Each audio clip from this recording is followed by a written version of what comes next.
Hello, my name is Marcus. I'm the compiler of a collection of therapy quotes entitled 1001 Windmills of the Mind, a collection of advanced self-help quotes taken from what's often called the psychodynamic or the psychoanalytic perspective, which long ago, as I understand it, referred to by some, perhaps many, as philosophical medicine and narrative medicine.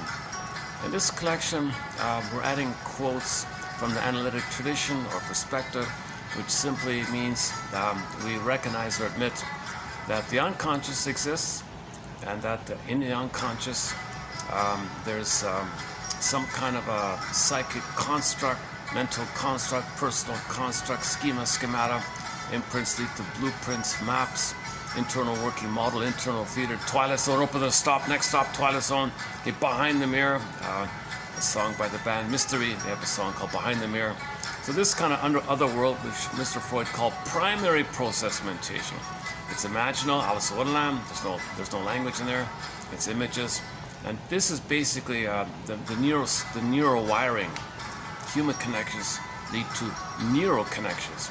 So the interpersonal with the mother becomes intrapsychic in the baby. So in the baby's mind, he's got a mother in the mind, himself in the mind, what happened, how he coped, how did he deal with things. Maybe you have to make a lot of compromise, a lot of sacrifice to get along with the mother. You might feel, oh gee, mother's not meeting my needs. I guess I have to believe I'm no good and guilty and unlovable. Mother must be seen as good. Reality, she's hurting me. Either or. Romance fantasy idea. Copes many ways. How do I have a mother? I don't want to. No mother's hurting me. Maybe I'll be the mother. Oh, okay, Faustian deal. I'll get myself to whomever shames me. Now he's got this really complicated, twisty setup in the mind. And this is going to reveal itself in his life. That's the theory. And when you observe your regular life in the daytime, you make the inference that that's a reflection. That's a subset or some kind of reflection or manifestation of the wiring like that. So you want to be able to make the inference and guess around that you have a pattern, do it again and again and again. Learned it back then. That's why you're doing what you're doing, kind of thing. Now by the way, I'm just temporarily using a spot here due to the rain. When it lets up, I'll go back to a regular spot here.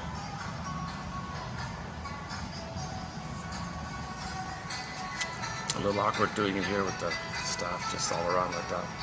But okay, let's continue here. They were nice enough to let me use this. They know my situation. All right. Here we go. So let's continue here. So that's sort of the opening premise here, that if the baby remembers a very painful thing with the mother that didn't allow him to let his budding beauty blossom, his emerging self emerge, his authentic self remain authentic and be a part of him, his vital self to be vital, to stay vitalized, so that he can feel real and alive, so he can have, of course, authentic, real self, which has a lot of basic capacities. You feel embodied, you feel real and alive, okay? And with the I, you have all the capacities. I admit a loss. There's an I there to do so. So you won't be bogged down with complicated grief, inability to mourn like that, because you have an I to say behind your ability to say, I admit a loss. There's an I there. I can feel what I like and express that. That's meaning, passive heart, mutuality, person to person relating, eye to eye relating, companionate love. So there's a natural state of called secondary dependency. We are social, so we interact, we blossom in a relationship like that. Baby has in the beginning what's called primary dependence. The primary dependence is symbiosis.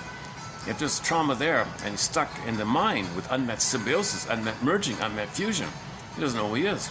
He needs a proper developmental time, rhythm of bliss, mother-infant dual unity, a symbiotic phase with the mother. That's the soil for his blossoming and differentiation. If that's failed, and that's in the mind, you see, then later on in life, he's going to look for people as symbolic mother, when real needs in our mind kind of keep looking for him. So he'll look for people who reminds him the mother failed him, hoping to get a better past, hoping to get mother's love in the past. So when real needs are met, you want those needs met, so you keep looking for it. Problem is the present, not the past, but the unconscious doesn't know time. Now the problem is also, you're in pain by this, and the pain makes you reach for mother. Because if you have mother, then you'll attach, go through the developmental process, have your sense of self, and all is good like that. So the pain is sort of the driver of the repetition compulsion. Paul Levi-Russell, a key author on this topic, just says, think of them as synonymous. When there's attachment trauma, relational trauma, interpersonal trauma, developmental trauma, strain trauma, ambient trauma, weaning trauma, etc. Okay, that's perinatal trauma, a few birth traumas, and and so on. Then, you know, that's a lot of pain like that. So the budding beauty is frozen. That's the feeling self. Okay, the feeling real alive quality, the hum and all that, the golden ball and the blue jay and all the regular quote-unquote more human side of being human, ethics, morality, feeling. You know, it's the quality of our feelings that determines the quality of our life, but the primary feelings get frozen. Now the feelings animate, express, radiate out of the beingness, and the beingness and the feeling, I feel their frame's kind of frozen. So in the Iron John story, you had the embodiment, the Iron John, and the golden ball where they were locked in a cage. Where's the key? Under mother's pillow, unconscious. The mother unconsciously used the child for something on her, and it's a secret, she doesn't even know it. And you want to get your soul back, you got to get the key. So you got to identify your mother's unconscious motivation for her behavior that caused you to lock your soul away, exile your soul away like that. So that's called getting the key out from under mother's pillow like that. She won't give it to you because she doesn't know. So there's a whole topic on that area. What are we doing here? We have a staff guy just watching me because of the security kind of thing. All right. Okay, hang on a second. Maybe I can change my chair up here. Let me change it up here a second. I don't know if I try it like this. Or if I do it like this. Yeah, like, give me a sec to change it up here.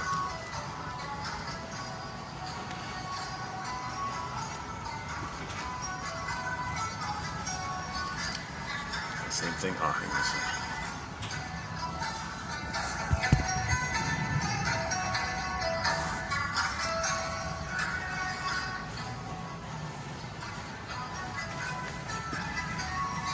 A little better.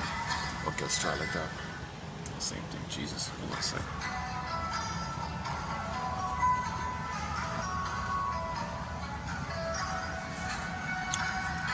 Okay. You gotta find the right angle where you're not distracted. Right, where I don't feel distracted. Oh, Jesus, hang on a second.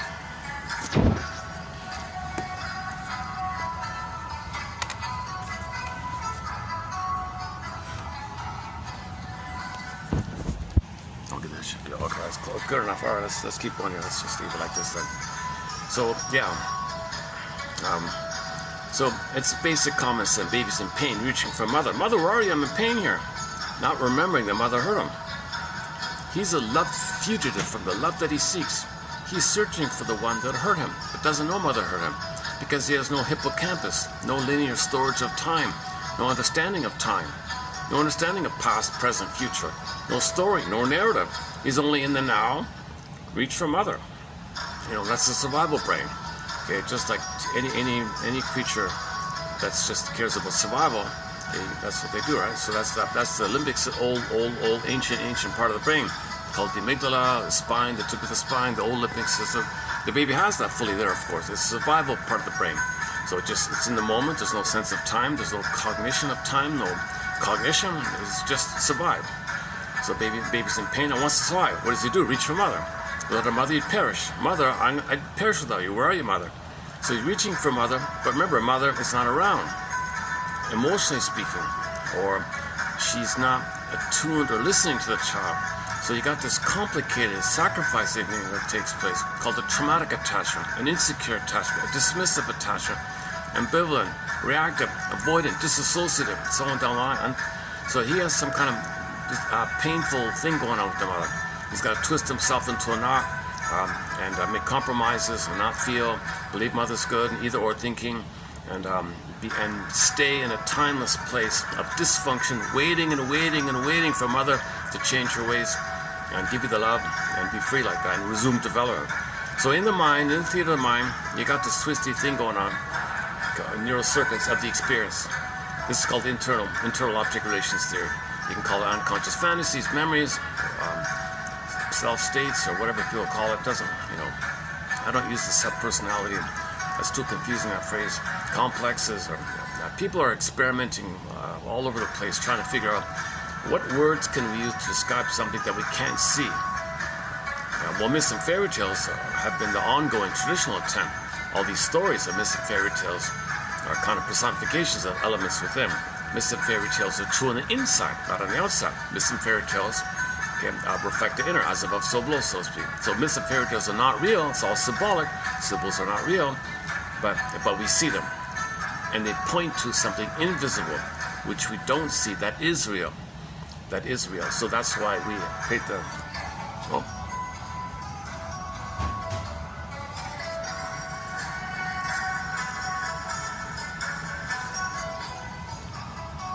Oh no, still raining, still raining. I thought it stopped.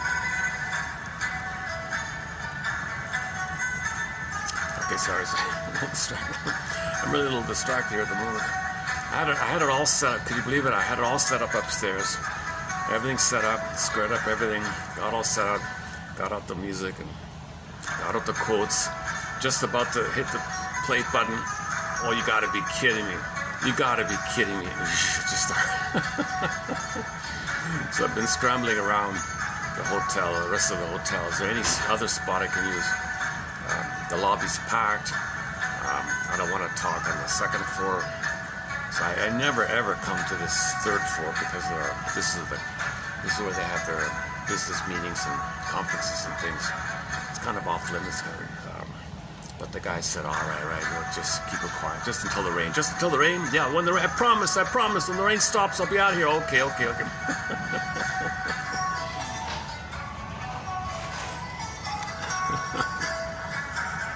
So luckily he wasn't too obsessive, fanatic, obsessive, OCD. He had a little bit of discretion, a little bit of the spirit of the situation, a little bit of a broader, kind of thing. It's funny about me in this hotel. I think I might have been the first person to walk through the doors when they opened. I didn't know, like when they just opened on the very day. I accidentally just took a peek in, and that was their opening day kind of. So they a little bit know me like that. Really nice place, yeah. All right, enough about the venue report. Let's go back. Jesus Christ, yeah, I'm having a hard time settling here. But we got some good quotes coming up here, so stay tuned. Hold the phone here. Stay with me.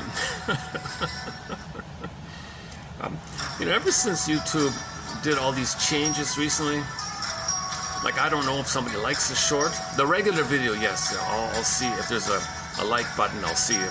One like, oh wow, that's great, okay. In the shorts, they used to offer the likes, the display. I have the box ticked. Yes, please show the likes that people, if people said they liked it, tick yes, show it to me so I can see it. So it doesn't show it. The whole option, the whole column of that is disappeared or something. And so I asked YouTube, why can't I see the likes? Well, there's too much of a focus on like vanity. We want people to focus on content. Forget about the likes. Wow, okay, interesting comment. It's okay. I'll live with that, obviously. It was just kind of nice to see what people liked or something. I don't get much feedback. The main video, yes, I'll know if there's a like or not on the core video, like the proper main videos. And the views, and it's really dropped all of a sudden. So whatever shadow banning that was already in place with the new AI updates, it just amplified the shadow banning. So now it's really hard for anybody to find this. They can search and search and search. Nothing leads it to this channel. It's amazing, unbelievable. The great stuff here. We got 20,000 quotes from this perspective to help you make the unconscious conscious. Okay?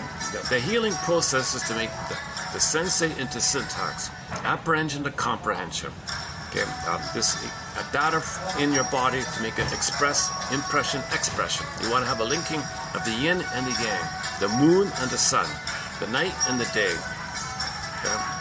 So that's kind of like the feminine, the soul, and the masculine, the spirit idea. So you want this harmonious interplay, like the yin yang symbol, the Tai Chi symbol, this balance, okay, this harmonious balance that you're doing and thinking and expressing and understanding comes from your feeling, internal knowing, feeling, embodiment, express, and there's a harmonious kind of thing like that. Call it moving meditation or whatever you want to call it. Okay, Barnett calls it experiential knowing. Experiential knowing. It has the both. Okay, the sensate, the affect, the internal data, impression, apprehension, okay, and then the syntax, conscious knowing, conscious expression, comprehension, consciously, cognitively, so feel, thinking kind of thing. And the linking of the two, it's in a harmonious alignment like that. That's experiential knowing. And that's what he means by that he thinks the word cognition should truly mean that. The word cognition really shouldn't mean both, not just your thoughts without the feelings. If you don't have your feelings, you're not making sense, because the feelings come from the sense of self. You don't have your sense of self, you don't have your feelings, you don't have your sense of self, you don't make sense. Literally, she's right. And it's this issue of disembodiment. Okay, her line is disembodied discourse or interactions are causing all these problems. We need our embodiment, we need our ensoulment, we need our beingness, our ontological self, our sense of self, our vital self. We're born with a vital self. Okay, so the baby comes out of the womb. Says, Mother, I've got a budding vital self here. I need a safety with you. I need a cocoon with you so I can blossom and stay with me. Mother's missing whatever's going on. Oh, cunning tale. Get discussed in recent videos. Whatever reason, she's hoping for a better past on her end.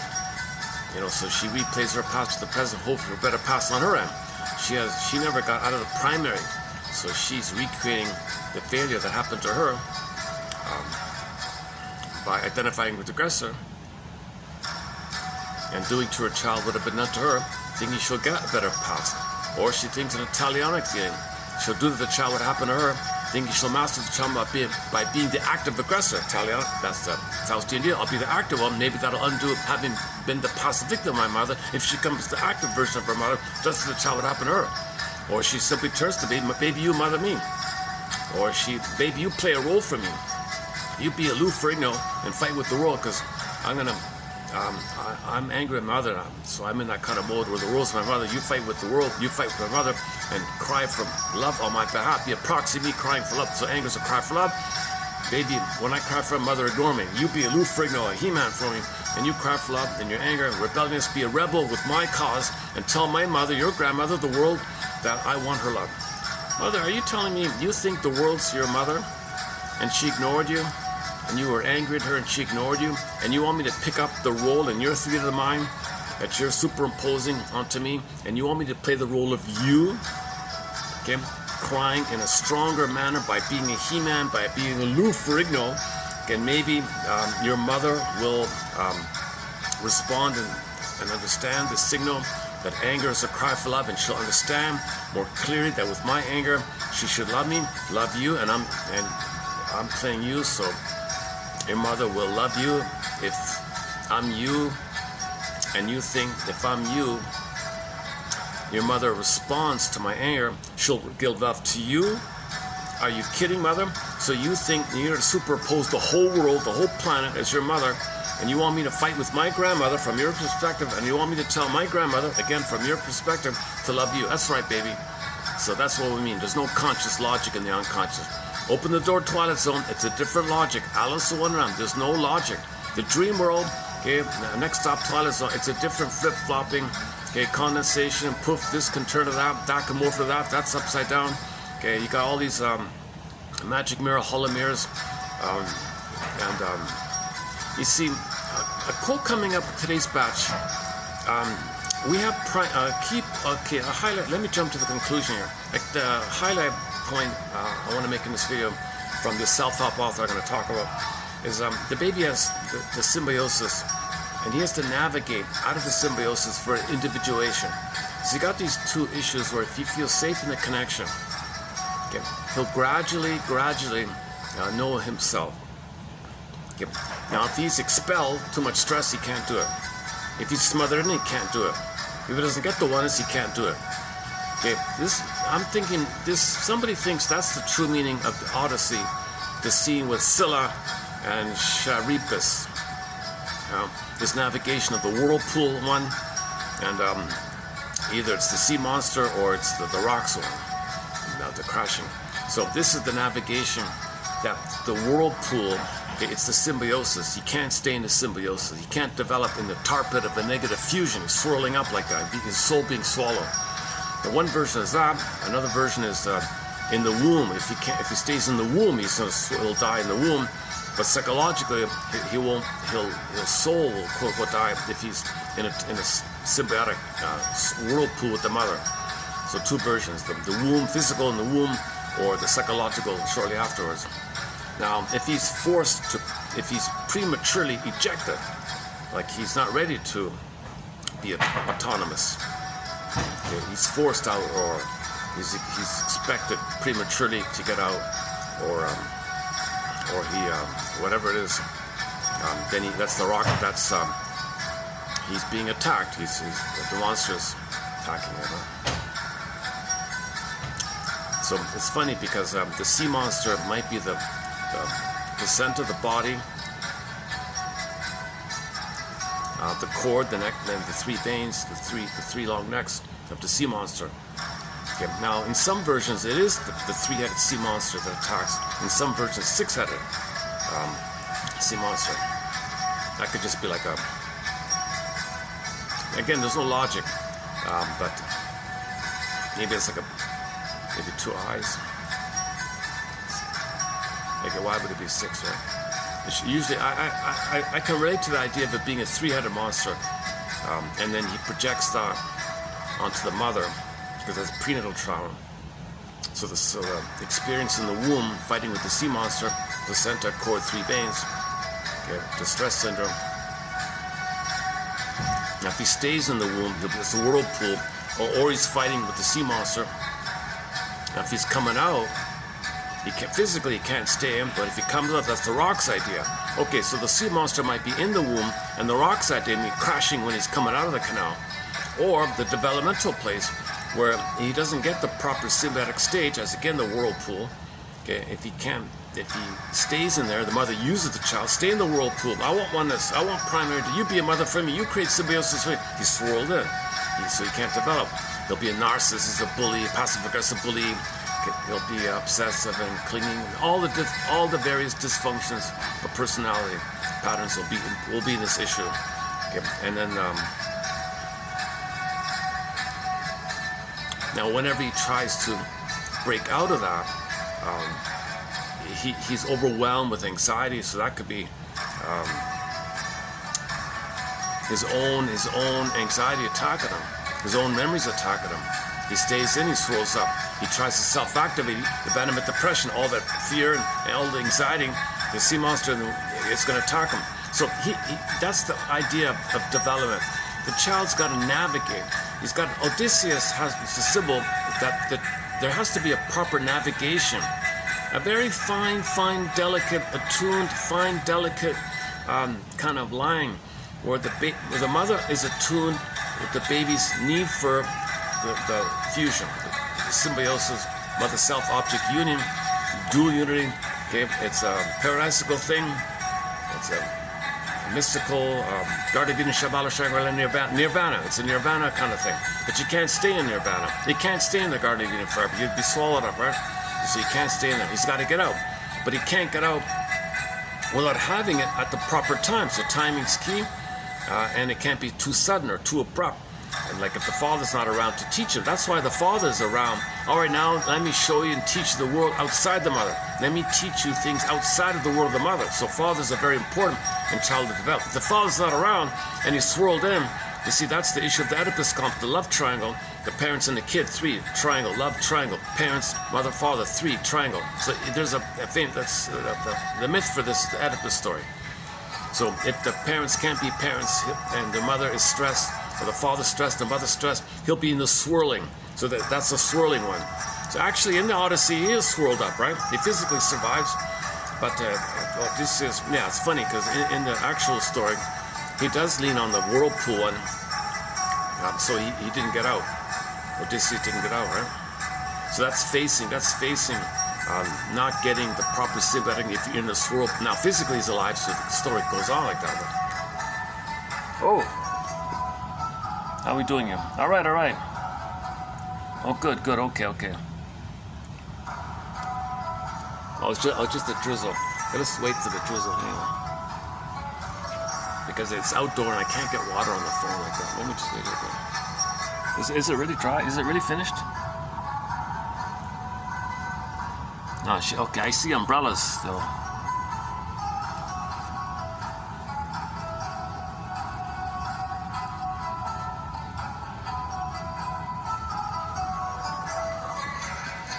Okay, let's just go in a few minutes then.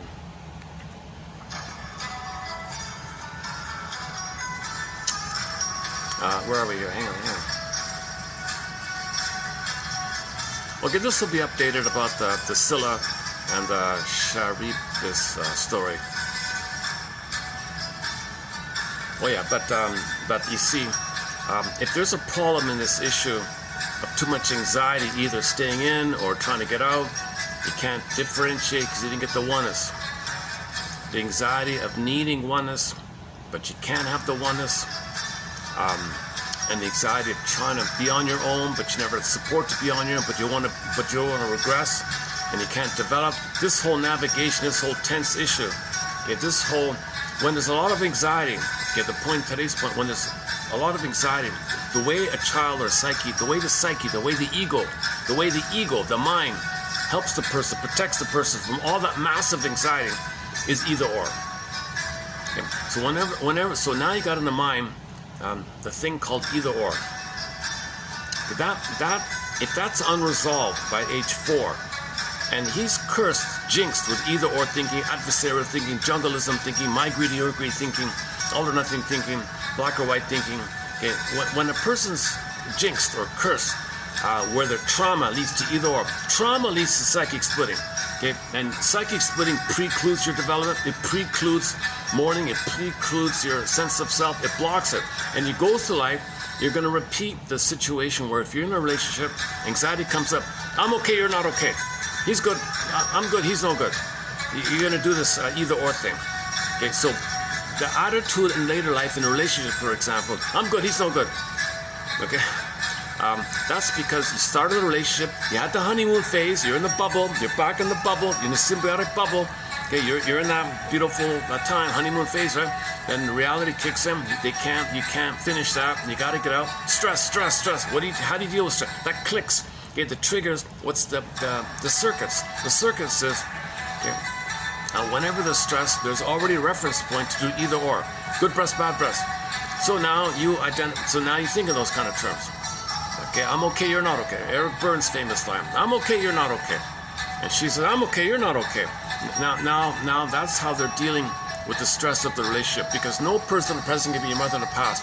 You cannot use somebody in the present to resume development from the nursery. The person in the present only reminded you. They reminded you of the person in the past, and you were hoping for a better outcome. You were hoping for resolution. You were hoping to get the attachment, to go through the development process, so you can have your identity and beingness and sense of self, non-ontological self, vital self. Of course, that's what you want. Okay? The trauma is it's suspended. We want to pick up development to get it back. We had our beingness frozen.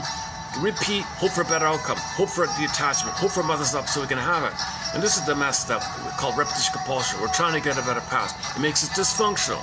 So the simple line is dysfunction is the hope to get mother's love in the past. Okay, ultimately, give thee all hope for a better childhood path. Give thee all hope for having been properly loved. All right. Now that I've settled in, I wish I could just stay here. Oh, this would be a real treat if they'd let me use this. Oh no, they're not going to do it. I've asked them 100 times, can I use this?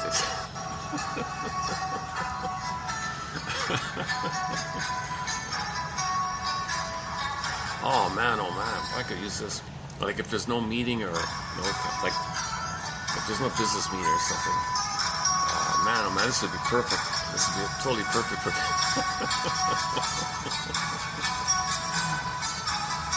Okay, let's go up to the balcony thing. It's nice up there as well, yeah. Okay, give me about 5 minutes to make the switch upstairs. Yeah, okay, one sec.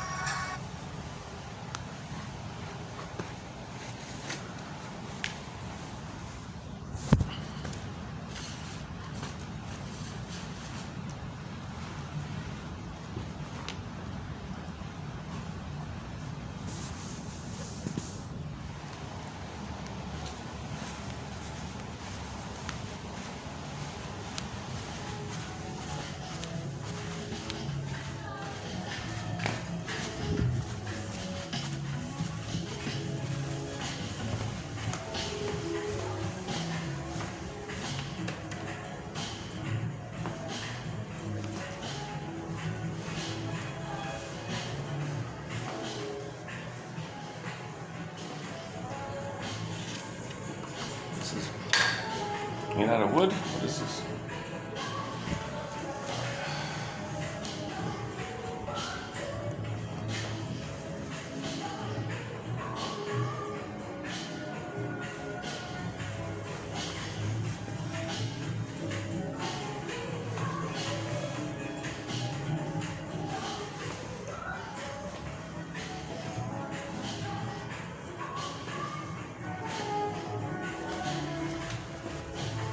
Stop raining, right?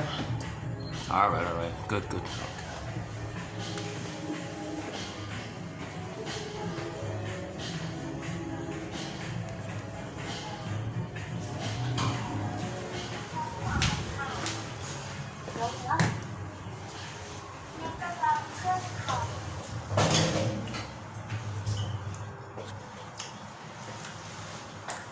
So the trauma is developmental trauma. The child couldn't develop.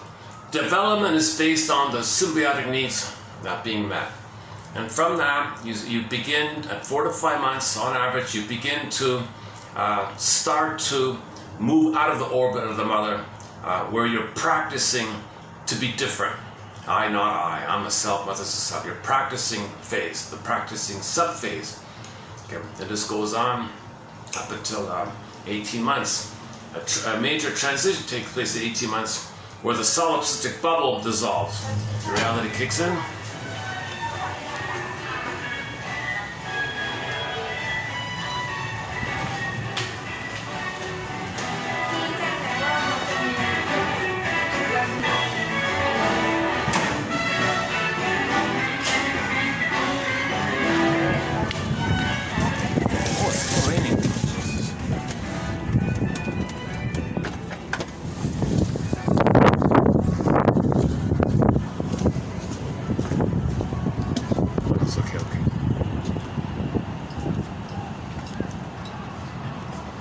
Sun's coming. Oh, look at that, eh? Oh, it's just a shower. Huh?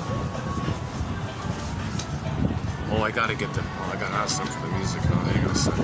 This music's all copyright.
problem when they change shifts. You got to ask 5 different people.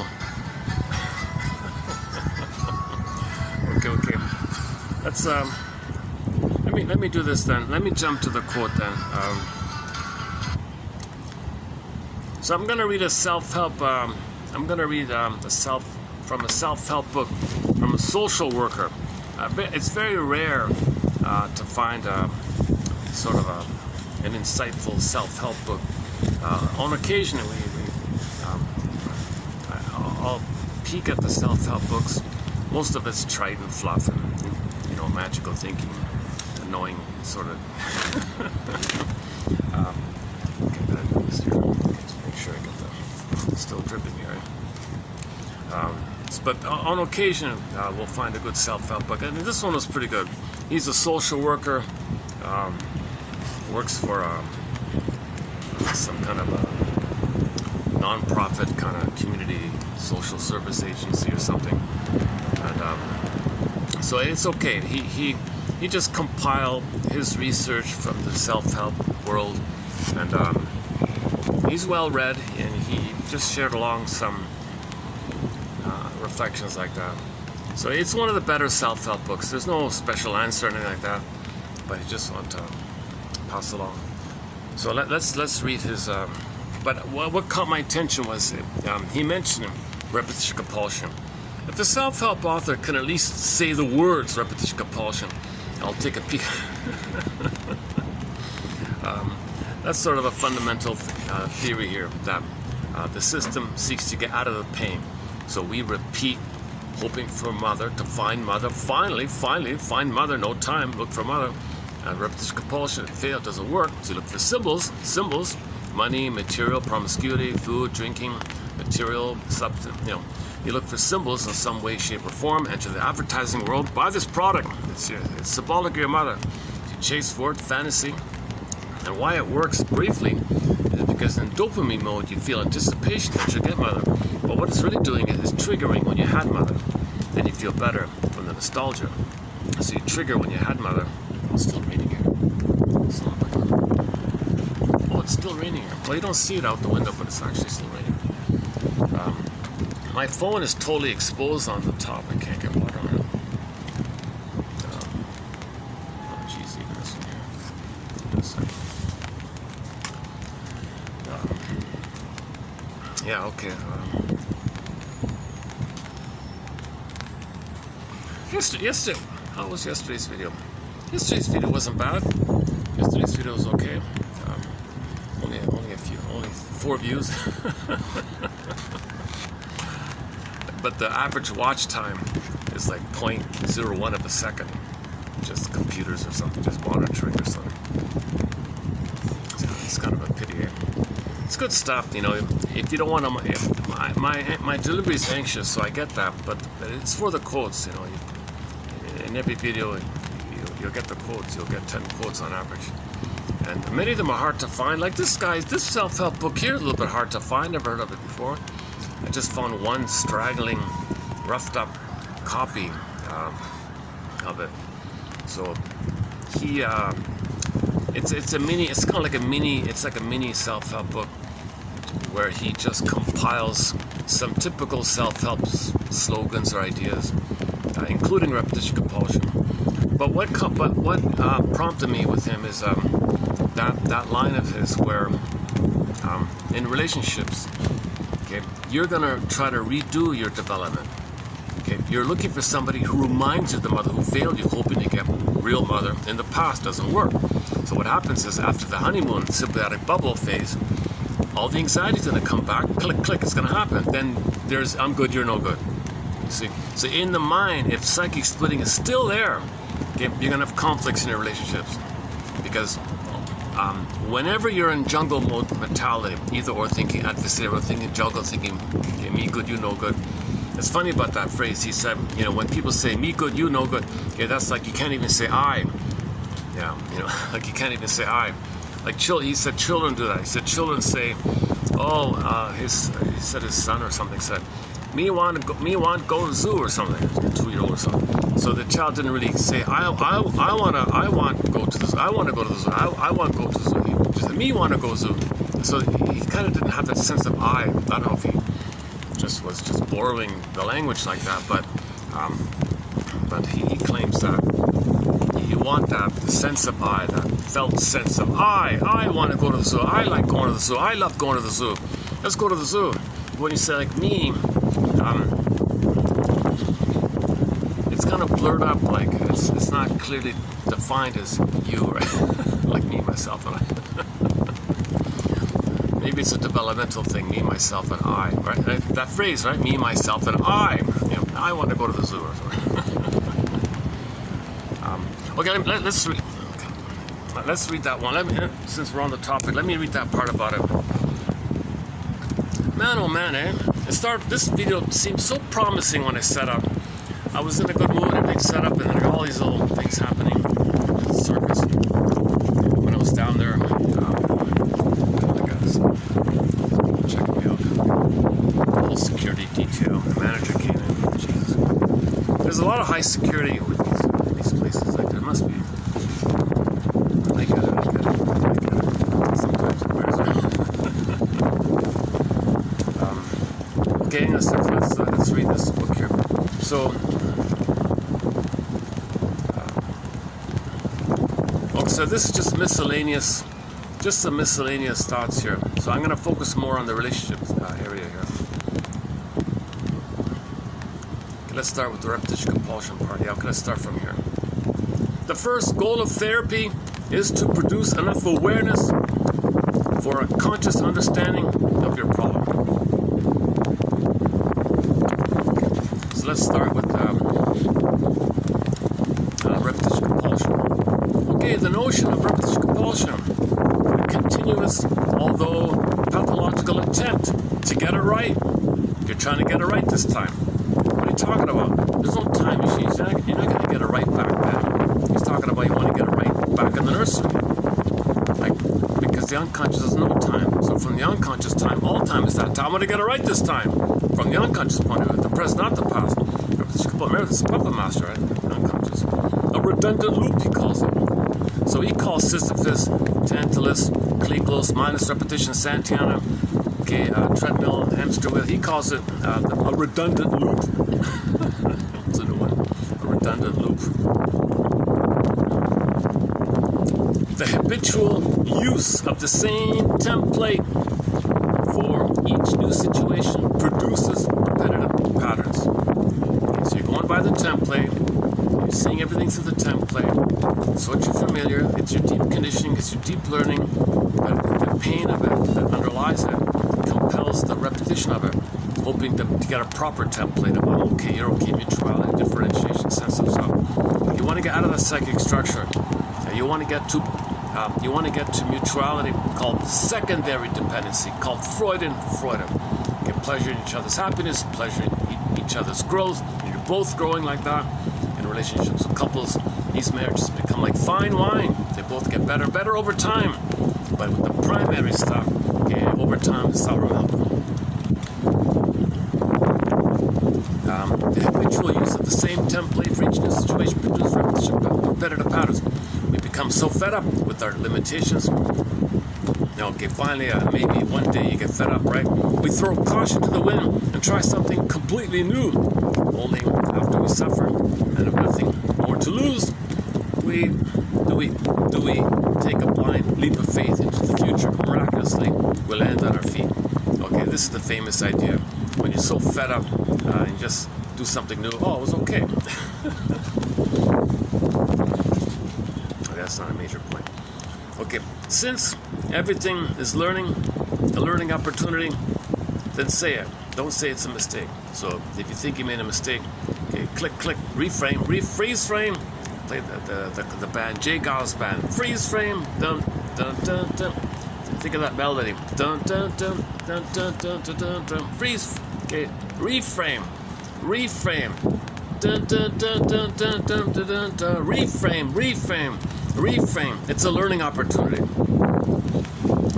opportunity. You made a mistake. Dun dun dun dun dun. Okay, your mission, submitted for your approval consideration, is to play the song Freeze Frame by the J. Giles rock band from the 80s, whatever. And every time he says freeze frame, okay, say to yourself, reframe, reframe, reframe.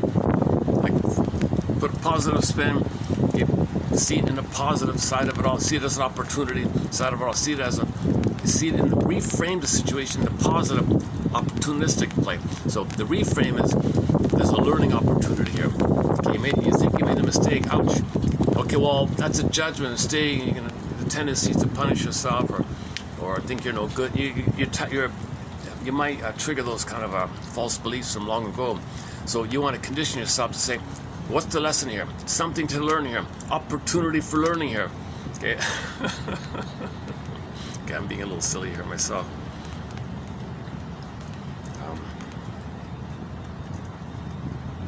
It's funny, that rant I went on yesterday about that. So we just completed a 4-video special run on the author, Edgar Levinson. I realized reading him was a little triggering for me, and I talked about it in the last video. And it's funny, if you're triggered about a topic, look in the mirror and think about it for yourself, and you can feel better about yourself when you look in the mirror. So I had that a little bit of that for myself talking about him. Now I'm tired of him, to be honest with you. I'm going to put his work to a side. So we did 4 videos, way more than I had planned originally. So we just completed a 4-video special run, and I'm exhausted. Whereas the 14 video, what a difference. Here's the difference between people who are soulful and helpful and intelligent. Okay, Joseph Barnett and his wife Tess Forrest, 14 articles. We completed a 14-page video special run on their work. And I said, oh, I want more. Oh, I'm learning. This is great. I feel great. I want more. Right? That's the difference. You read his stuff, it's a drain, it's laborious, like a child. Look, he always wants to be seen as special and good. He's a draining. He's still looking for mother. Look at me. He's going to complain. He complains a lot. He's complaining. He's an intellectual complainer, a little informative, and tries to charm you so he can keep complaining. So you're hooked in by some of his fun little anecdotes and jokes and things, but it's draining like that. Whereas Barnett and his wife, they're way beyond that. They're deeper truth seekers, you know. And notice the difference. They were analyzed, those two, right? Whereas this Levinson never went into analysis. This was the first real conviction for me. He said, I'm not going to do psychoanalysis. No way. What I'll do is I'll go to this alternative school, and I've got connections, I'll get the license, and then when I have a case, I'll present it to my supervisor, and by that way I'll get private free counseling because he's helping me help the client. I'm getting help by that. He's so sneaky. He calls himself a fox like that. He's a little kind of a shallow character like that. So yeah, he's not a bona fide. Anyways, he's literate and informative. So I did 4 pages of his work, and I think I found his problem. My conclusion was he has a problem with his identity and his unresolved development. So then I thought, well, look in the mirror. Well, don't I have those issues as well? All right. Okay, next one here.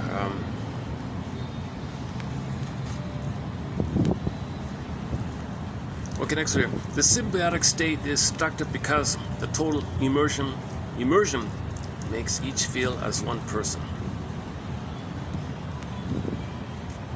The child has no self-object separation. Okay, the child has no sense of self and object separation. Okay, fusion, oneness. Okay, it's even written as one word, self-object.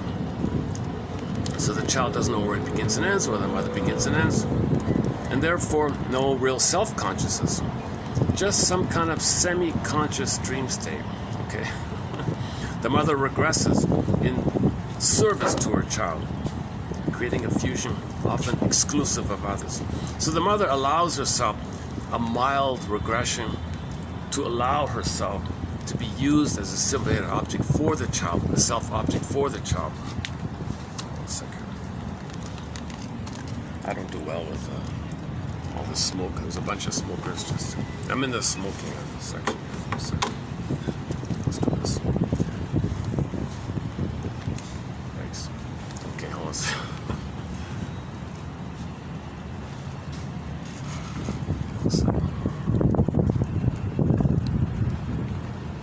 don't I just play a song here and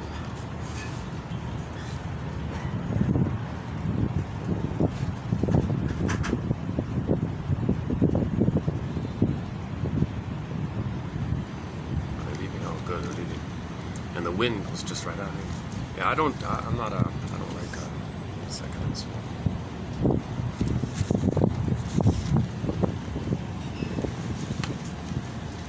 Okay. But I'm in the smoker section, so I can't complain.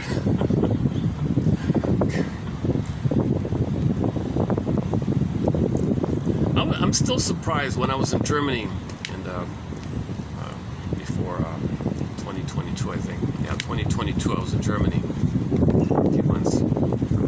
Oh my God, everywhere there was smoking all over the place. Like in the countryside, there were machines, smoking machines everywhere. Oh my God! Wow.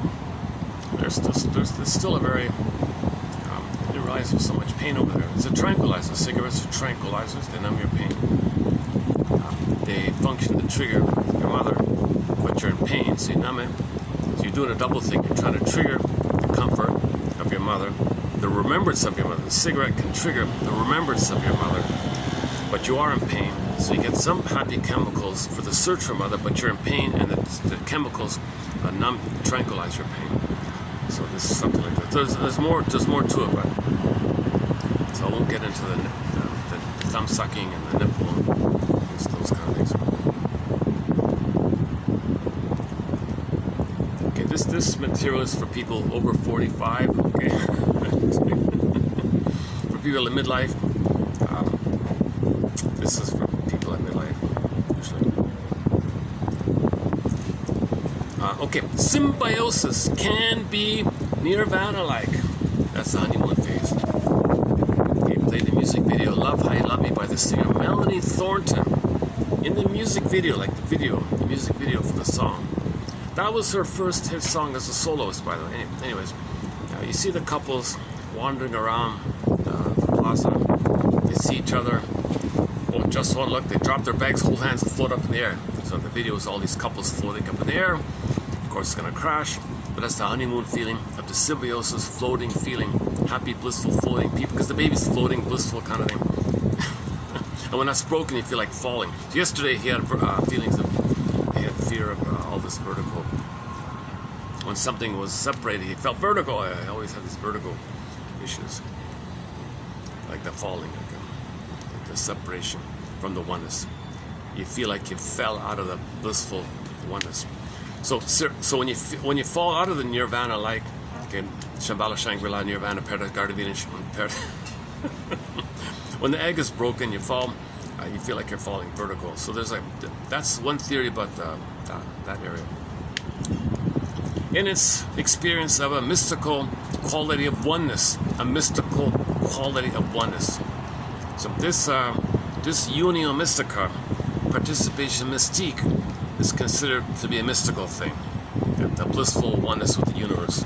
You're dispersed, you're everywhere.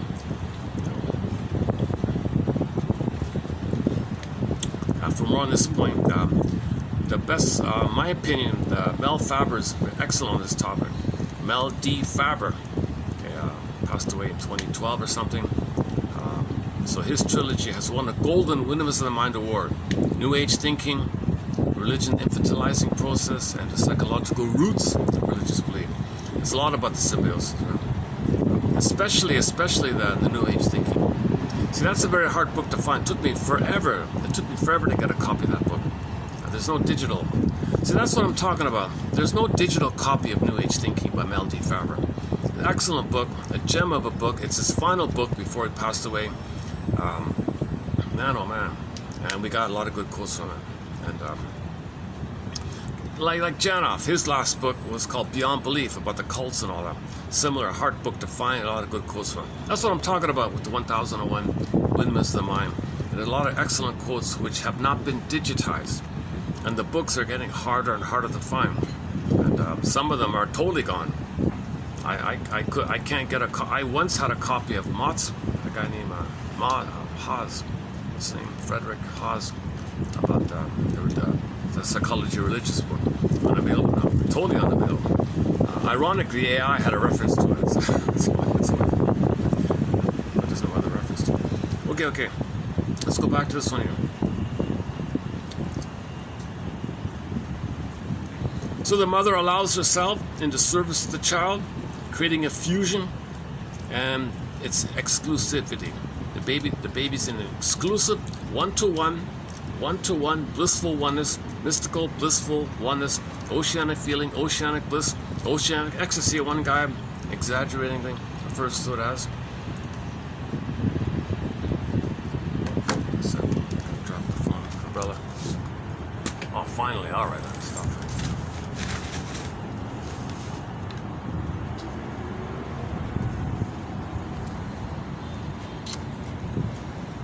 See, these interruptions may be a little annoyed, so I'm not, this would have been a calmer, friendlier, more easygoing video. When I get triggered a little bit, I get a little annoyed as I start talking in this manner. Most of my videos are a little bit like this. When I started this 6 years ago, I felt lucky if 1 out of 10 of my videos I delivered reasonably okay. 9 of it was filled with anxiety. Nowadays, it's more like 50-50. So there's a little improvement like that. Okay, so work in progress. Always learning, right? No mistakes. What was it again? Everything is a learning opportunity.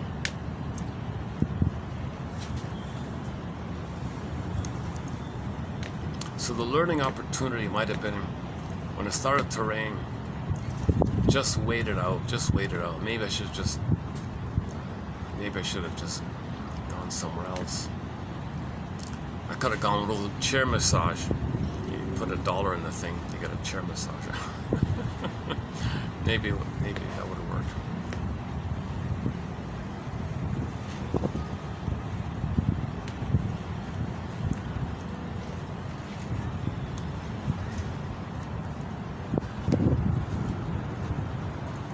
Okay, but now it's nice. Now it's where this is where how it's now. It's how it wasn't.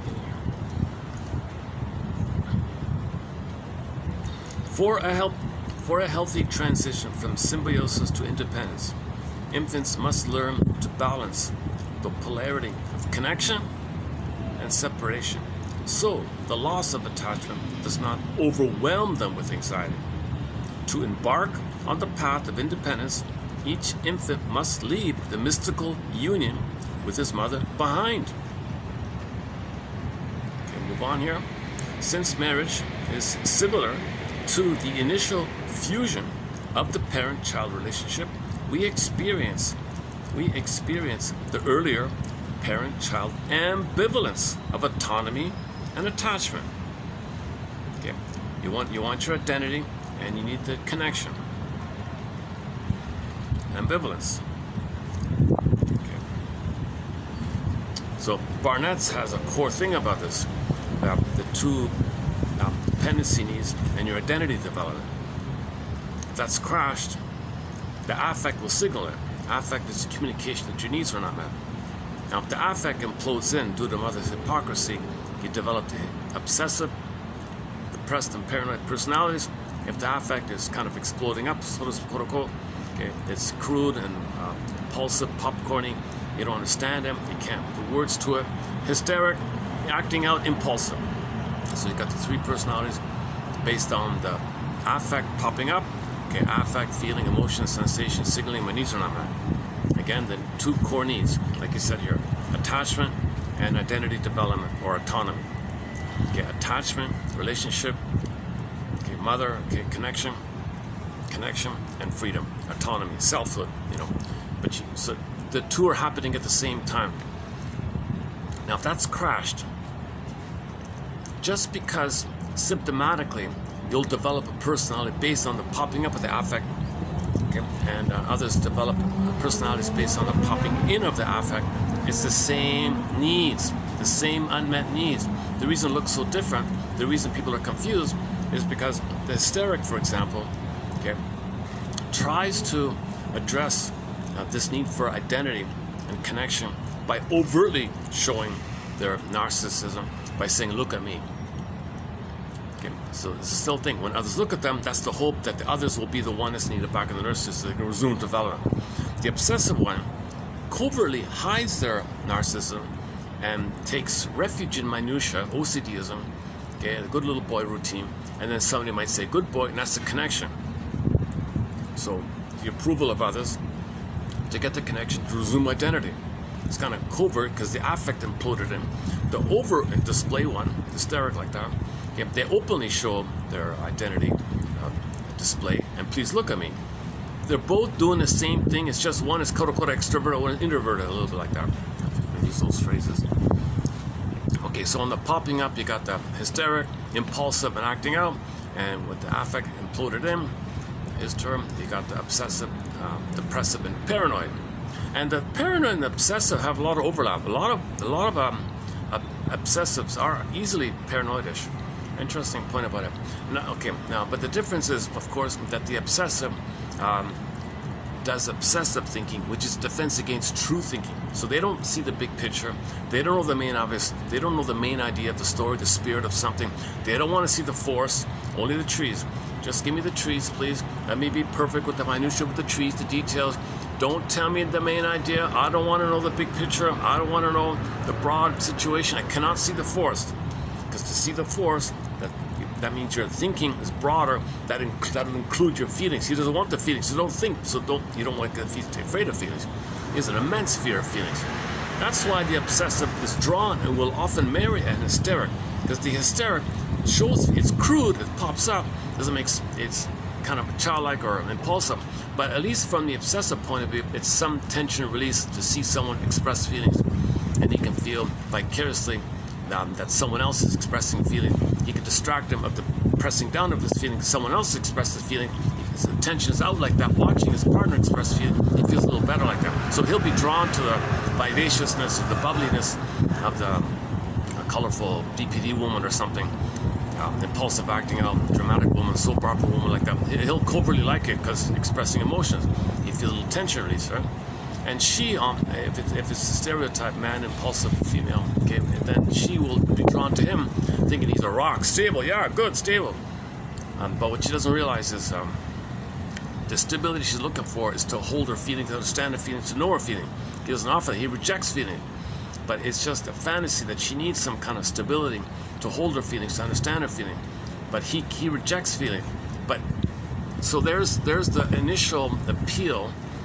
But there'll be a disappointment because he cannot hold her feelings because he rejects feelings. But he's around, but it doesn't work. Right?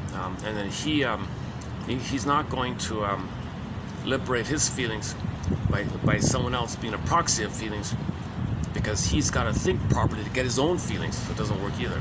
So these marriages rust out or turn to sour milk, and they become devitalized, emotional cutoff, emotional divorce. They'll be separate like that and focus on outside interests or the kids or work or whatever. So it doesn't really work with the opposites. And Miss Teachworth said that the vast majority of couples counseling, it's with the opposites. See, with the obsessive, if two obsessives, like obsessives, get married, they just scapegoat one of the kids and it's easy. They have a kind of consistent system of hate, where they just scapegoat one of the kids. Whereas that you probably wouldn't have that the other way. Or they just agree on focusing on money or some business. They just have like a utilitarian thing like that. So on the topic of the marriage between two obsessives, his wife, Tess Forrest, has an excellent article. The metaphor is, the emotional metaphor for this marriage is in the desert, the archaeologists found two mummies, a royal couple, in one coffin, 10,000 years old, wrapped up in mummies, in a coffin. They exhumed it, right? And the image was, so they're dead, they've been there for a long time. It's a royal, a king, queen, right? But the nightmare was they were alternating in escalating up and down motion. So that means the couple were fighting like those mummies.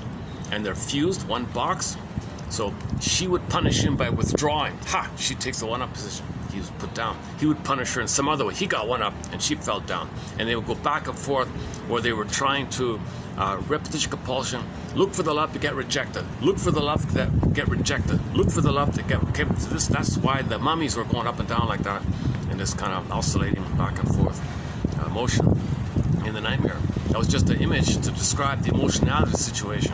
They refuse, they can't get out, they need each other, they hate each other, to compete with each other, to repeat the thing with the mother, hoping to get mother's love in the past. And what are you talking about? These characters are dead mummies for 10,000 years. How are you going to get, if that's in your mind, how are you going to get love from a dead mummy, from a coffin that's 10,000 years old deep in the desert somewhere? That's one guy's theory about the dead mother idea. There was no mother. Kind of like the mother was impaired, emotionally unavailable, didn't offer sweetness and presence. So there's no like real mother, quote unquote dead mother, or unavailable mother, or other kind of ways of saying it. So anyway, Tess Forrest, excellent article. She's an incredible author. You know, some artist was so impressed with her, she did portraits of her. There's portraits. There's no real photos of this author, but an artist has a painting of her called Tess in Blue.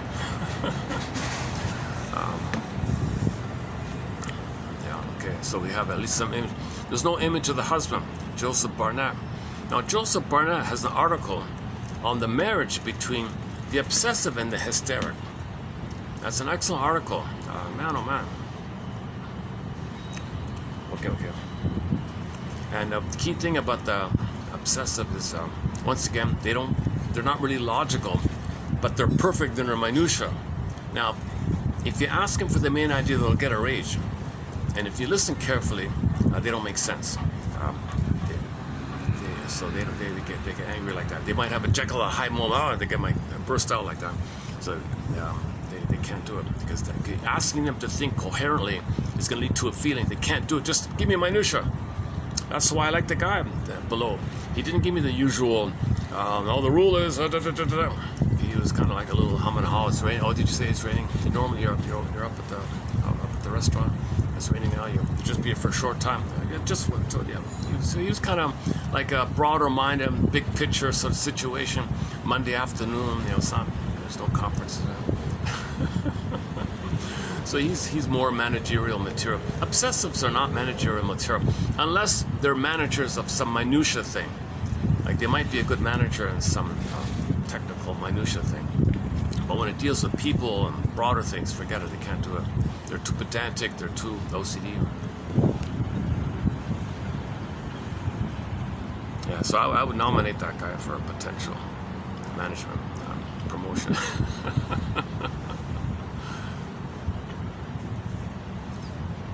I'm not getting involved in any local events, just talking around here. Okay, that's us.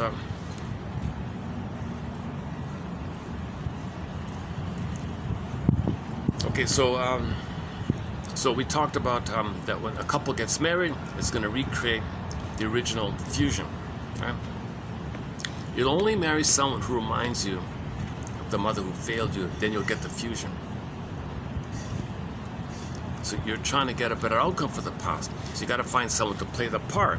You're scanning the world, looking for the proper cast. Oh, you bing, bing, bing, Pavlovian conditioning, bing, bing, bing, love at first sight, Cupid's arrow. Just one look, all of a sudden, that I knew at that moment, you're the one. Because you feel it, because it's triggering the wiring, the blissful feeling. Oh, there's another smoker. Oh boy, a lot of smokers today.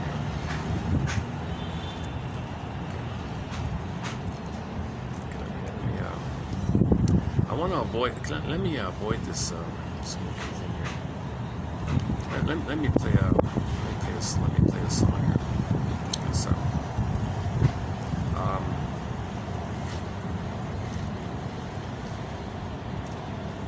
let's play one of our newer songs. I got a new musical voice for a soundtrack from Lebanon, great singer.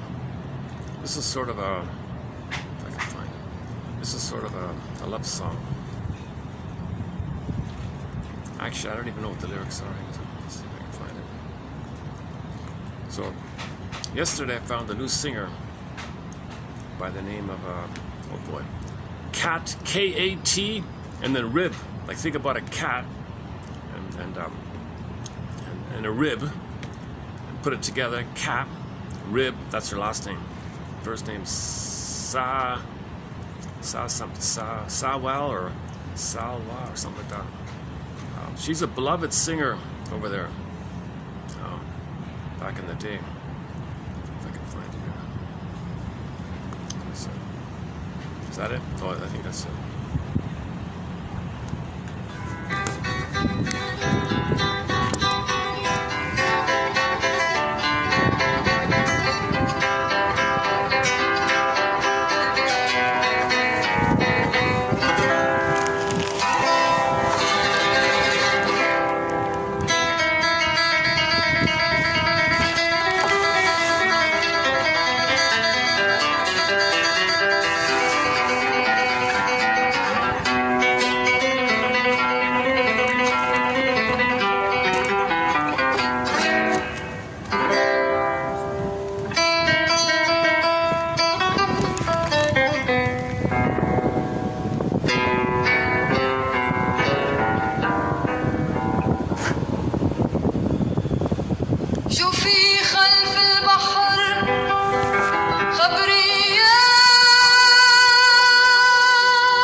وتراش كل اسبوع وقمار عم بتدور طرقات عم تركض ورا طرقات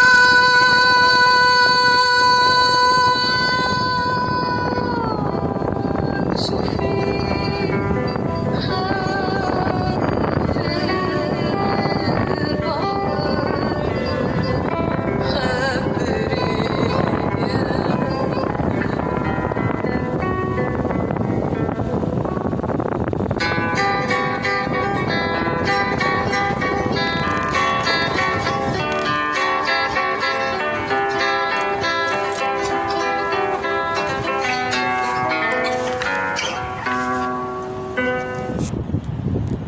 All right, that's Miss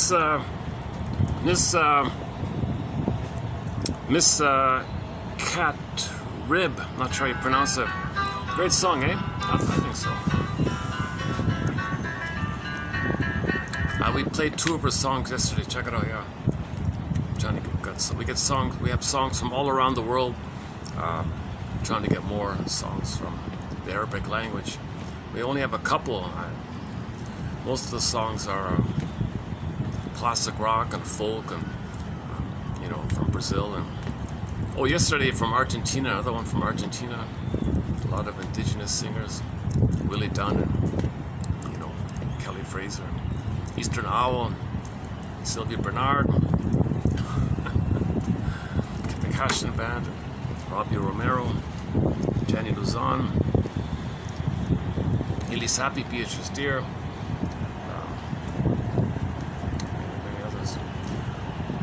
Okay. Well, let's go back to this one here. So I want to just highlight this. I don't know if I can get it across here. I wish I learning opportunity. Let me figure out a way to. Let me explore a way to get this idea across here. So let's go back to the idea of the marriage triggering the blissful wonder. That's why you fell in love, right? That's why you married, because you had the promise to get your proper attachment with your mother, to go through a developmental process, to get your needs met so you can have your soul, your identity, your sense of self. We want to know the who am I, right? You want to get your I. And marriage can do that, because marriage is a replay that the baby and the mother are quote-unquote married. No, they're not married, but they're one, right? They're together. And they get your sense of self. Well, marriage is an attempt to find your sense of self, but it was failed back then. You recreate the failure, right? So you repeat to know the past. Since marriage is similar to the initial fusion of the parent-child relationship, we experienced the earlier parent-child ambivalence of autonomy and attachment. Okay? You want your identity, your autonomy, your self-activation, your real self, your vital self, and you need the connection for that, the 2 basic needs. During the normal developmental course of marriage, negative feelings occur between spouses, creating anxiety. So after the bubble wears off, right? Remember, you can't stay in the Scylla, right? The Scylla, the whirlpool, right? You can't stay there. So it's going to wear off. You got to navigate out of that. You can't stay in there. If you stay in there, oh boy, you'll have a very devitalized, crashed situation, right? The marriage will be quote-unquote swallowed up. There won't be a real marriage. The potential for a real marriage will be swallowed up, and you'll have some kind of devitalized arrangement. You'll be like roommates or something kind of thing. During the normal developmental course of marriage, negative feelings occur between spouses, okay, creating anxiety, of course. And as this increases, as these negative feelings increase, as negativity increases, the good feelings associated with the earlier part of the marriage become overshadowed by anxiety from the negative feelings. So when the painful feelings start the scales tip, to deal with these negative feelings, spouses Okay, split the marriage into good and bad components. Then they project their unresolved childhood issues of autonomy and attachment onto each other.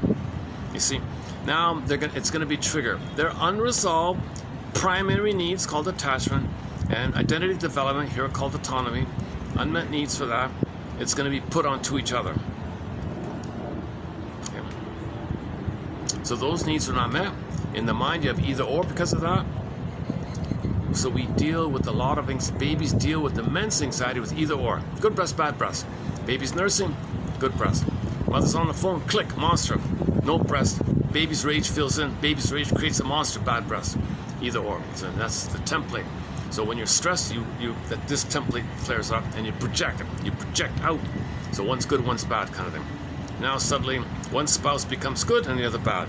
They see each other through the distortion of their own projections. So the bad one is always the other person. I'm okay, and she's not okay. See, this is deliberate. This is a tip off to Eric Byrne. I'm okay, and my wife is not okay. Splitting involves the projection of unconscious feelings onto other people. The process turns our own dissatisfactions into a statement about somebody else, leaving us to live in the past. You're living in the past, not the present. You're dwelling in the past. Either or thinking, jungle mentality is living in the past. Trauma freezes time. Trauma is a machine that freezes time. Trauma is a mechanizing machine that freezes. It's a psychic machine that freezes time. You're in the past. You're lingering in the past. Unresolved, unfinished business, too much pain. You can't move on. Enter the famous, enter a line from a film called Greenberg. The guy reported that his shrink said to him, that he was always living in the past, dwelling in the past and he has trouble living in the present, and he's living in the past. Why? Because he never lived it. He never experienced it. He never had it. He never had a proper past. So unresolved, living in the past, all time is that time. He's in pain there. He's in a trance, bubble trance, symbiotic, timeless place. He hypnotized, that kind of thing. The adult, the process turns our own dissatisfaction into a statement about someone else, leaving us to live in the past again. The adult task is to understand that we split the world into polarities. Okay, so babies cannot do ambivalence. Baby's nursing, great. Mother's on the phone, click. Hell, shame, burning, biting feeling, symbolized by the feeling of hell. Hell is a metaphor for the emotion of shame. Baby feels shame, that's the burning, biting feeling. His rage to the mother, crying for love, block turns in himself. That rage poofs to a monster. He's in hell with the monster. He's in hell, shame, fighting with the monster. Okay, it's dramatic like that, right? So babies can't do ambivalence. To protect the mother, he does either or, and keeps it separate. He compartmentalizes either or. Mother's got to be good.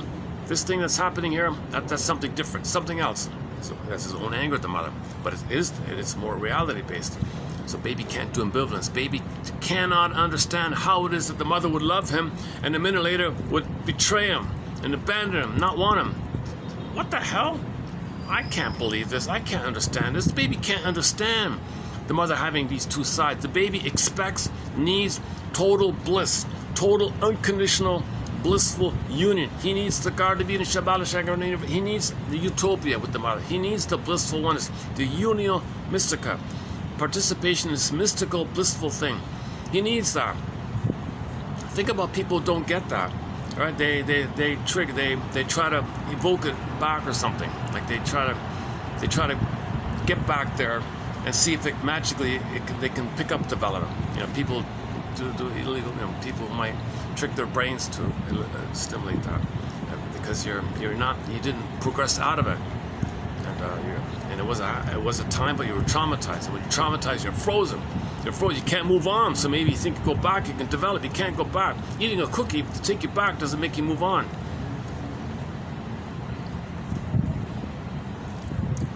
The adult task is to understand that we split the world into polarities to protect ourselves against the anxiety of holding contradictory feelings. Okay, so that's the key thing here. You got to upgrade either or to get it to, drum roll please, both and. Drum roll please, Route 66. You got to search for the third side of the coin. The third side of the coin holds the other two sides.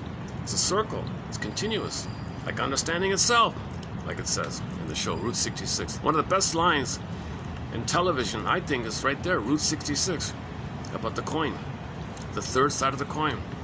So he said to his friend, you know, my dad taught me something, buddy. My dad taught me that it's not either or. You know, if you think in either or terms, stop, hold the phone, stop, in the name of love, stop. Look for the third side. Look for the third side of the coin. The third side welds the other two sides, holds the other two sides. It's round, a circle, continuous, just like understanding itself. Stop in the name of the third side of the coin. Okay, so that means you're seeing people like human beings. Okay, you're seeing people like human beings. Okay, a mother is a human being. She was impaired, she's in pain, looking for love. She can give, she can't give. She's in pain, looking for love, she can't love. Okay, enter Bruce Springsteen, Toronto, Independence Day introduction. Fathers and sons. Fathers and sons. The opening, when he opens up, before he sings the song Independence Day. The song's about like emotional independence from the parents, right? Not just the physical independence. And he says it in the intro, yeah, when I was young, I had a physical independence, but my mother followed me wherever I went. Wherever I go, my mother followed me. I was not free from my mother in my mind. I was still one in there. I had no independence from the mother in my head, so to speak. He said later on in his 60s, I'm moving towards, now I'm getting a real Independence Day, like an emotional Independence Day, emotional freedom. Emancipate yourself from this tar pit, because the more mother doesn't love you, the more you're stuck there. So you can physically leave, but it follows you everywhere you go. Your inner conflicts will faithfully follow you. Anywhere you go, everywhere you go, your inner conflicts, okay, your neural circuits will follow you. Berger has a book called Divorce Won't Help. He said to a guy, oh, do you think that leaving your spouse means you're going to leave your inner conflicts? Oh, no. Your inner conflicts will faithfully follow you into the next marriage. Face your inner conflicts. Heal your, resolve your inner conflicts, and you can save your marriage. Divorce won't help you. So, it was a very popular self-help book. It was a number one, or I don't know, it was a top-selling book back then, in the 50s. Edmund Berger, I'm referring to Edmund Berger, one of our mentors here, another shadow banned author. All the greats are shadow banned. I don't know. I still don't know why. I've experimented with different theories for the past 6 years of why he's shadow banned. Phil, he gives you a lot of literature references, didn't offend anybody, didn't say anything controversial. Brilliant guy, a warm-hearted, intelligent guy. There's one audio of him, Buffalo State University, you can hear him, digital, online. It's only 50 minutes long. Cooper Union or something like that, about creativity. So it's nice to hear his voice finally. 24 books, 300 papers, written directly into English. He writes directly, so no translation disturbance.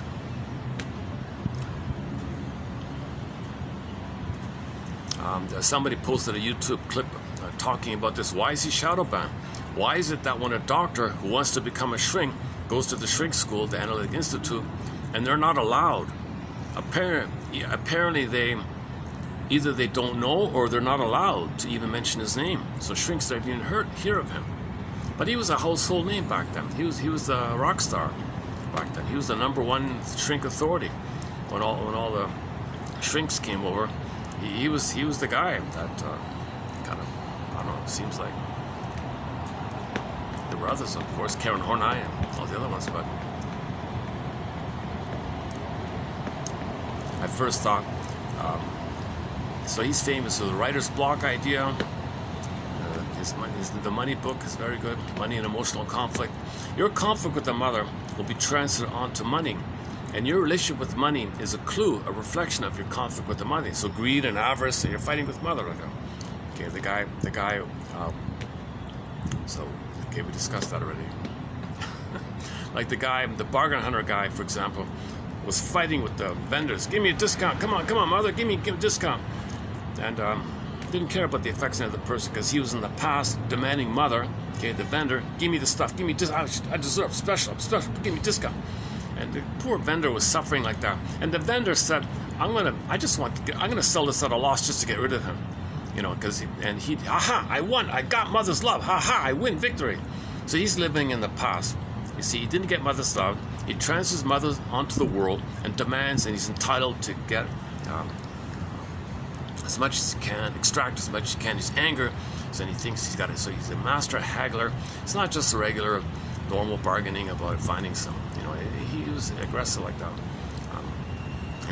and he was happy that people would sell at a loss and suffer. He felt some kind of victor, like a perverse, schadenfreudic pride. The vendor was suffering like that. Anyway, he called him the bargain hunter guy. He's got the success hunter, the bargain hunter, and all the Scrooges and the Avarice. And all. A very good book, Money and Emotional Conflicts. That book was also unavailable for ages. Only recently has it been digitized. Very good. One of his good books. Yeah, good books.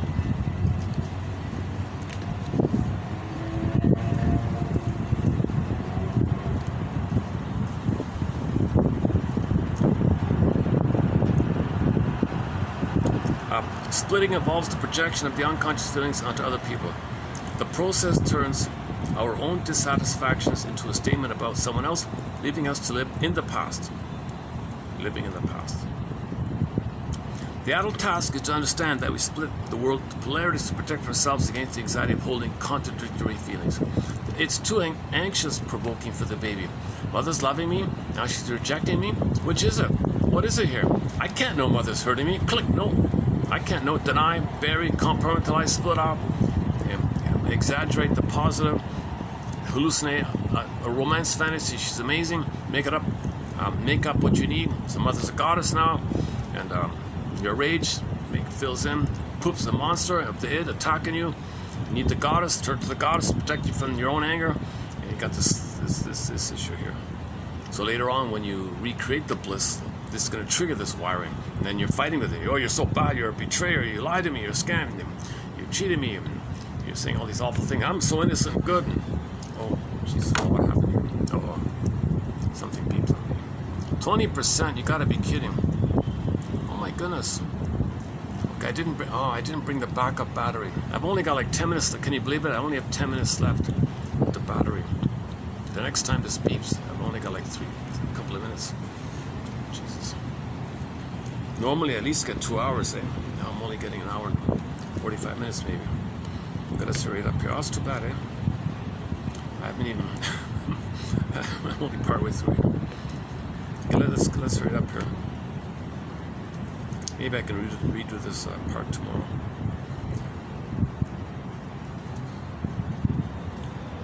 We need to learn how to integrate these contradictions rather than project them onto others.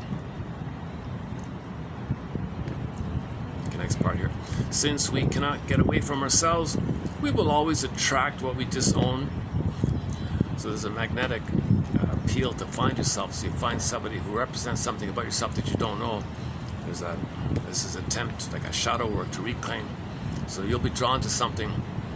You'll be drawn to someone. So another side of attraction, you'll be drawn to someone who demonstrates or possesses some golden traits that you deny about yourself, or some negative things you deny about yourself. There's two versions.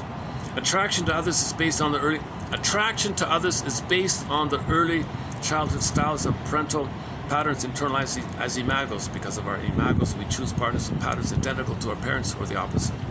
They unknowingly reset our childhood patterns, or trigger our childhood pattern.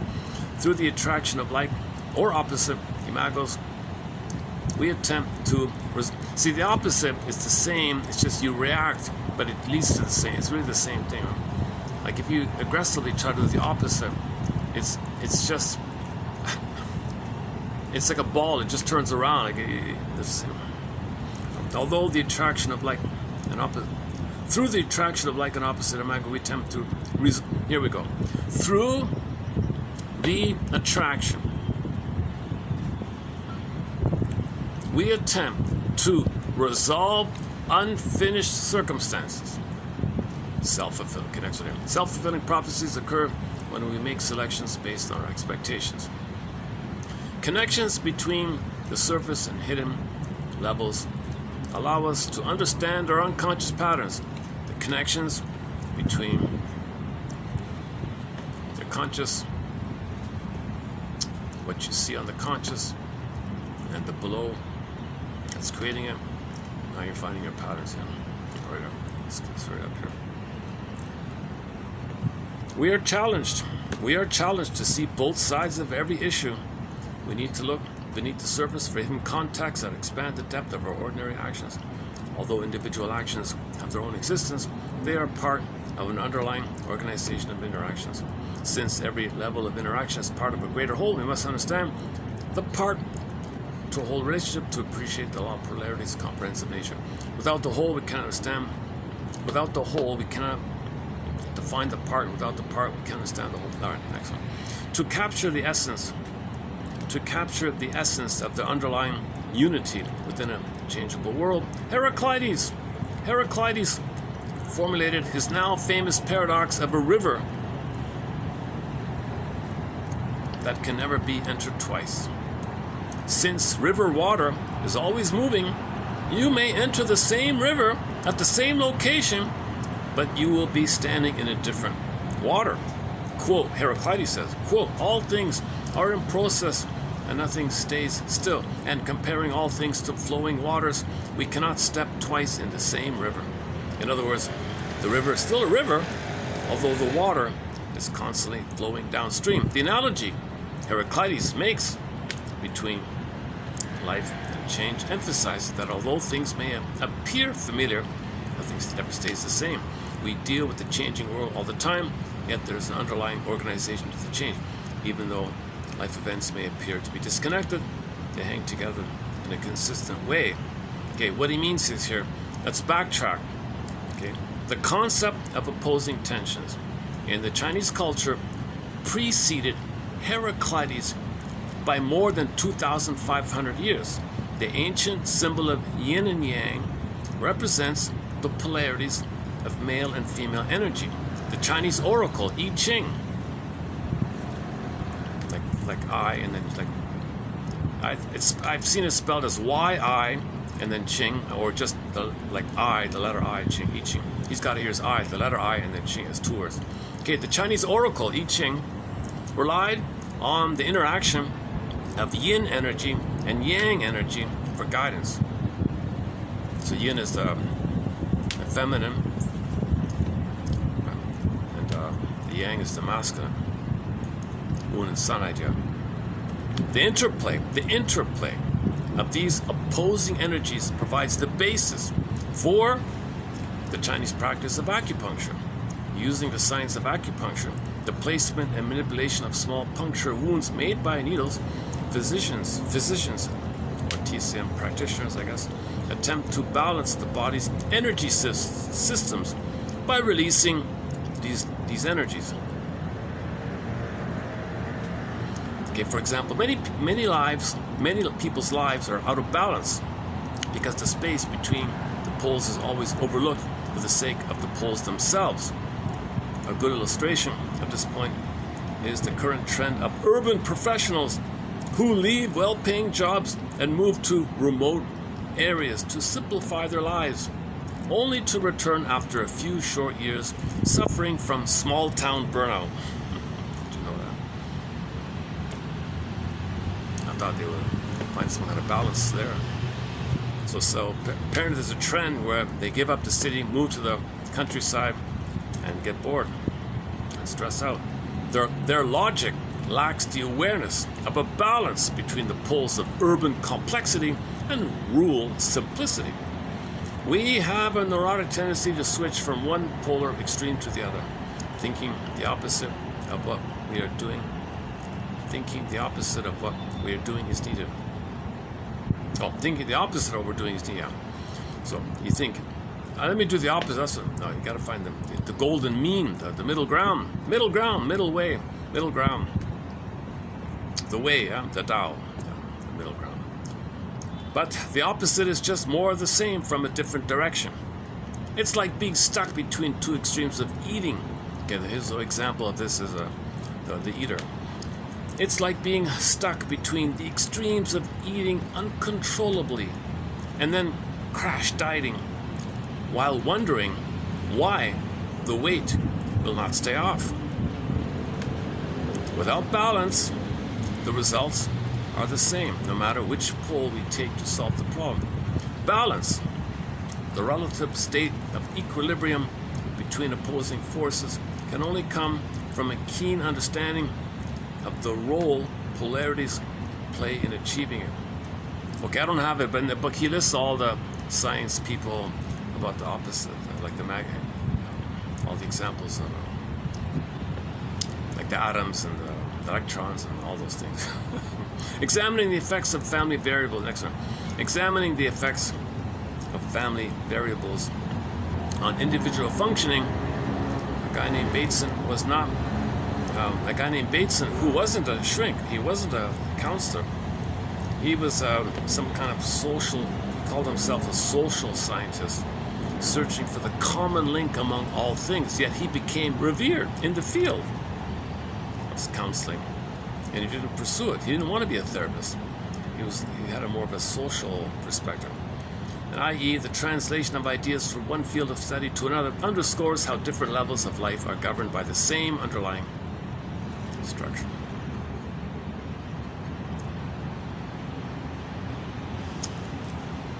Okay, next one here. I'll have to follow up on that one. Do it at a time here. Okay, so this guy says he had a client. Oh, Jesus Christ! I've got like 5 minutes left here. Let's see, 10%. I gotta close this before the battery, otherwise I lose the whole video. I wonder why did you get much battery here. Jim was raised by cold and distant parents who were never satisfied with his accomplishments. Consequently, he grew up feeling he was not good enough and developed behaviors to protect himself from criticism. Changing any behavior participates in changing the entire emotional makeup. The first... Oh, okay, we mostly got... Oh, we mostly got... Oh, that's it. Okay. This last one here, I can save it for next time. Okay. Should I let the phone read it out? Let's see. No, maybe not. Okay, forget it. Let's just keep it safe here. I've lost several good videos because of the time thing here. Okay. That's too bad about today. I forgot about the son of a gun. I forgot the battery. A son of a gun. I bring the battery for the fan, like when I bring my own chair. If I don't bring my own chair, I don't bring the battery for the fan, but I need the battery for the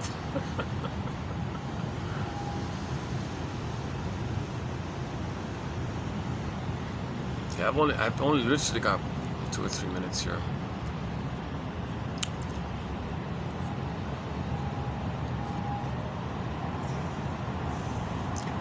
Okay, let's do that joke. The most recent joke newly added to our collection was about that famous Rene Descartes guy from long ago who said, "I think therefore I am."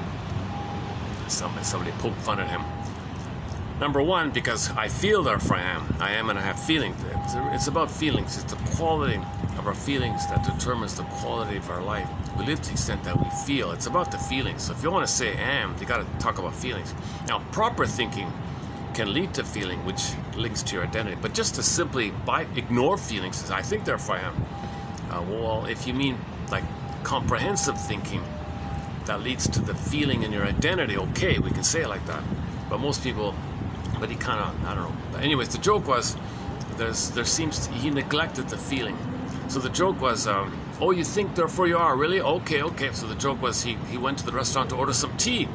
The waitress comes, "Oh, Mr. Descartes, welcome back, long time no see. You'd like to, so you're ordering some tea?" "Sure, of course. Would you like some lemon or milk with your tea?" Okay, being a philosopher, he hums and haws and answers, "I think not." Poof, he disappears.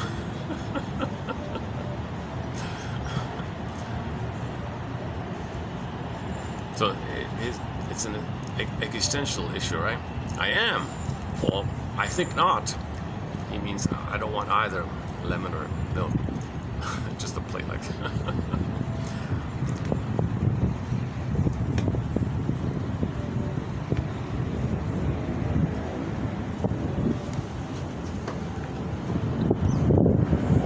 Let's just close up with some scenery here.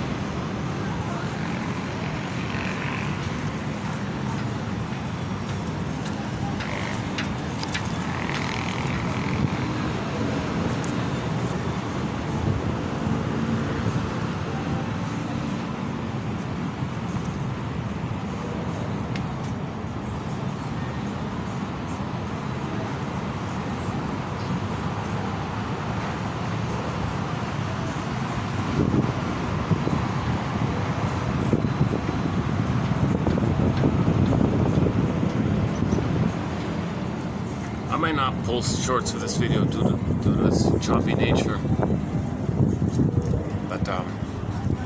But suited for your approval. Oh, the author of that, if you want to read it, he's got a very clever title. Mysticism and Modern Life. Ooh, whoa. It's just a mishmash of familiar ideas. But it seemed to be part of his credibility for his resume. He was like a job. When you're looking for a job, he can kind of show that or something. It made me think, I could take 1001 Windows of Mine, just pluck out some gems from there, put it together, poof, I got a book, right? Actually, I think we have several books in this collection already. Okay. Can I get the view there? Oh, let's close up with the view. Okay, submitted for your approval and consideration.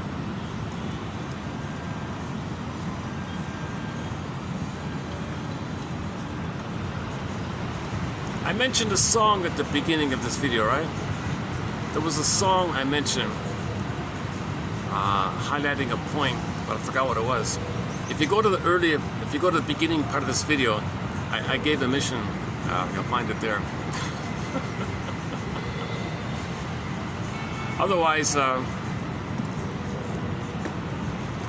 Otherwise, think about this idea that when you're under stress, click either or. Like, why is it like that, right? So babies, the prototype, the deep imprint in the brain, either or. So the more, and some people live constantly either or. I'm good there, but any kind of either or, jungle, and that's trauma. That's a sign of trauma. The mother wasn't sweet and safe, and the anxiety that creates either or. So just recognize either or and search for the third side of the coin. Route 66. Go to the, okay, here we go. In the channel here, type in coin. It should show up in there, or third side of the coin, or Route 66 or something. 20, was it 2520 or 20? There's 11 quotes from the classic show Route 66. It's the fifth one down, about the third side of the coin. You got the albatross one in there, and the future one, and the birth trauma one, the mask one, and great quotes from the classic show Route 66. And I'll see you in the next video. If anything presented here or in the quotes or anywhere, somewhere in here, leads to some curiosity, and from the curiosity, it leads to some empathy and understanding for yourself or others, that's your CEU. You can give yourself your own continuing education unit for the soul. Here. Okay, see ya. Okay. See ya.